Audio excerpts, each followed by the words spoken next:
In the interest of equal time, I've decided to channel some of the feminist opposition to men's rights advocacy that I've encountered on Clown World. Twitter. Should be along any minute. I'll just wait here until... Hey, what the hell is that?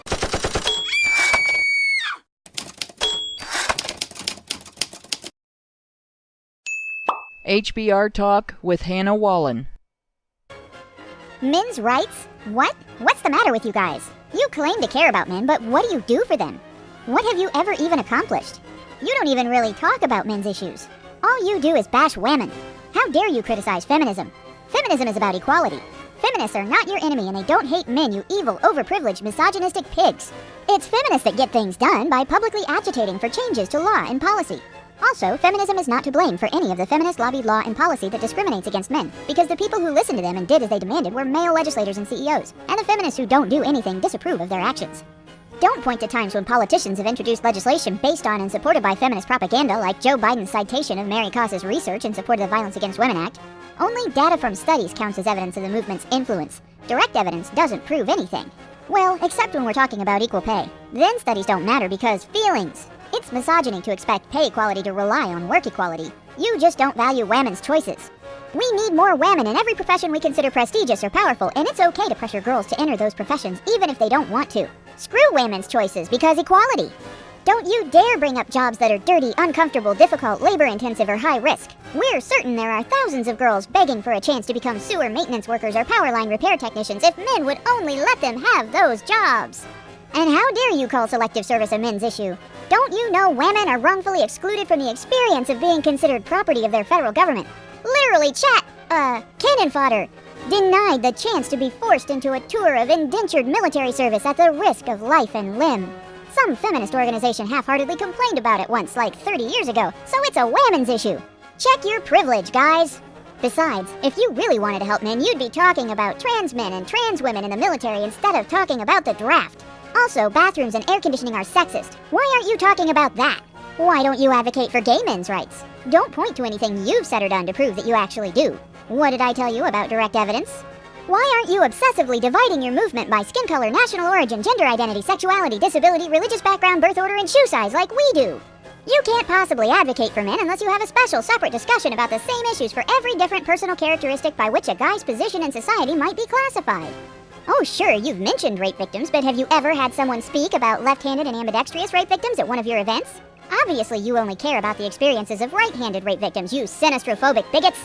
Stop complaining that the majority of deaths by suicide are men and boys. Cry me a river. Women and girls attempt suicide far more. Just because more men die from it doesn't mean they're important to talk about. This isn't the oppression Olympics, you know. If you really cared about male suicide, you'd be talking about toxic masculinity. Guys just have to learn that it's okay for them to cry. You know, express their feelings like women do. Well, except a dude shouldn't cry because he's feeling isolated or lonely as a result of being socially marginalized, because that's too entitled and misogynistic. And certainly not over being estranged from his children after getting divorced. And he's not allowed to express pain or anger over that either, because that's an attack on the mother. And how dare he express fear or resentment if he's dealing with a false accusation, because that's a potential learning experience. And besides, it's not like he's been beaten up or raped or anything. But he also shouldn't feel sorry for himself if he has been beaten or raped, because it's not the same when it happens to him as when it happens to a woman. And if he kills himself because of any of those things, that's an act of aggression against the stunning and brave women whose experiences in relation to those issues are more important to consider. Besides, your complaints about discrimination in family court are invalid because deadbeats and abusers. Dads only get shorted on parenting time because they don't sue for more, as evidenced by the success of dads who get custody when a mother is unfit. Mothers are the primary caregiver most of the time, so they should have primary custody. Alternating weekends give dads plenty of time with their kids. Mothers who have to share custody 50% of the time have separation anxiety. It's very traumatic and painful. No parent should have to live with that. Dads only want custody when it'll get their child support obligation reduced or traumatize the mother, so none of them deserve it. Single mothers totally fill the roles of both parents, so shut up and pay your imputed income-based child support, Mr. Provider. Feminists who oppose equally shared parenting bills are not responsible for the continued inequality in family law after those bills fail, because not all feminists are like that! You can't complain about custody issues if you want men to have reproductive rights like women do. Wanting men to have reproductive rights proves you don't care about your children. If any men don't want to be fathers, no men are allowed to want to be fathers. Men shouldn't have their own long-term birth control like the pill, because that would take control away from women. Women shouldn't be expected to use any of the many types of birth control available to them because sometimes the side effects are bad. The reason men don't have their own birth control pill is because the side effects were bad. Therefore, they are wimps and have no reason to complain about their lack of reproductive rights. Women have a right to a full spectrum of taxpayer-funded birth control and also abortion and safe haven abandonment because they should be able to have indiscriminate sex without consequences. Men shouldn't have their own pill because they only want it so they can have indiscriminate sex without consequences. How dare you bring up birth control sabotage and paternity fraud? DNA testing is misogyny because women don't lie about paternity. You don't want to spend the next 18 years paying child support? Keep it in your pants, you philandering deadbeat. Women don't use false accusations as a weapon in custody cases either. You just don't want abusers held accountable. It's misogynistic to fear false accusations as a potential consequence of indiscriminate sex. If guys were more careful who they'd sleep with and under what circumstances, they wouldn't be at so much risk for that. False accusations are rare anyway, so the problem isn't important enough to address. And by the way, what do you mean by false accusations? Women don't lie about rape. Men who have been falsely accused can learn from the experience. False accusations have no impact on men. Pay no attention to the falsely accused men who end up behind bars for years or get beaten to death by vigilantes. You can't enforce perjury laws in rape cases. Holding false accusers accountable for their lies is victim blaming. If you really cared about men's issues, you'd be talking about male victims of intimate partner and sexual violence instead of focusing so much on false accusations. Shut up about male victims of intimate partner and sexual violence. You're only talking about them to derail the conversation about female victims and distract from the issue of male violence.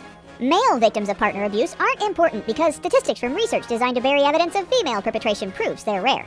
Women who hit first aren't abusers because eventually some guys hit back and cause injury. It's preemptive self-defense. It's not discrimination to exclude male victims from abuse victim services and shelters. Those are women's resources, and allowing men access and equal consideration would take those resources away from women. Male victims don't need services and shelters because stereotypes about size, strength, and invulnerability that totally aren't the same thing feminists call toxic masculinity under other circumstances. Men's shelters are just there to shield abusers from prosecution by exploiting laws and policies created to protect women. What, you're angry about the lack of services for men? Why haven't you single-handedly solved this problem yourself by building and funding shelters and services for male victims without access to any of the government and corporate funding behind women's shelters and services? You had an event once to raise awareness of men's issues. If you can fund that, you should have been able to use that exact amount of money to build and indefinitely sustain a shelter. How dare you dedicate funds to a men's shelter? Give your money to women! Besides, women's shelters have programs for men. Male perpetrator programs. That's all that's needed, right? Stop complaining about wrongful imprisonment and overly harsh sentencing. If you don't want to do the time, don't commit the crime. And how dare you bring up prison rape? Rape is a women's issue.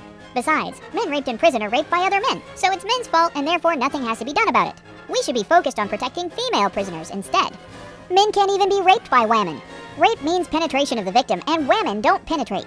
Nobody says it's not rape when unwanted sex is forced on a man, as evidenced by the fact that some organization says it is. Men can be raped, but it's worse when it happens to women, so we shouldn't call it the same thing. Male victims of intimate partner and sexual violence don't report their experiences to law enforcement because toxic masculinity. Law enforcement and victim services don't take male victims of intimate partner and sexual violence seriously, especially if their perpetrators are female, because toxic masculinity. Criminal conviction stats prove beyond question that most perpetrators of intimate partner and sexual violence are male, and therefore initiatives to reduce these crimes need to focus exclusively on male perpetration, primarily against female victims. Criminal conviction statistics are inaccurate. Survey statistics show that the prevalence of sexual violence is much higher than crime statistics would indicate. It's okay that these surveys bury perpetration against men and boys by placing it in a lesser category instead of rape, because most rape victims are female anyway. Bodily autonomy is a women's issue. Stop trying to butt in. Stop whining about circumcision. It's not like it's as bad as female genital mutilation, and besides, women think cut dicks are prettier. This is not a men's bodily autonomy issue because circumcision protects against HIV infection, and women have a right to sex partners who aren't going to infect them. Why are you so obsessed with your dick anyway? Gender disparities in the criminal justice system are men's fault because men are violent. Female perpetrated violence is men's fault because women are angels unless a man makes them do bad things. Women who commit crimes are disadvantaged and deserve rehabilitated services, but men who commit crimes are malicious and need to be reined in by the criminal justice system. Due process advocacy is an attack on rape victims' right to be believed. We need women's spaces to protect women and girls against domineering, rapey men. Women have a right to exclude men from women's spaces in order to discuss women's issues without any male interference. Men's spaces are discriminatory because they exclude women. You can't discuss gender issues without female supervision. That's misogyny. What are you planning in there anyway? A middle-class white male supremacist takeover? Call the FBI! Call the SPLC! We can't have these uppity men deciding their own interests and issues, now can we? What do you have to advocate for anyway? Men have all the rights and don't face any stereotypes, misconceptions, or unfair expectations just because they are men. They certainly don't need their own advocacy movement. Well, thank goodness that's over with, but I guess there you have it, folks. Robust feminist arguments. The topic of this week's HBR Talk. You can tune in Thursday at 7:30 p.m. via the link in the low bar, or find other viewing and listening options for that time or later on badgerfeed.com.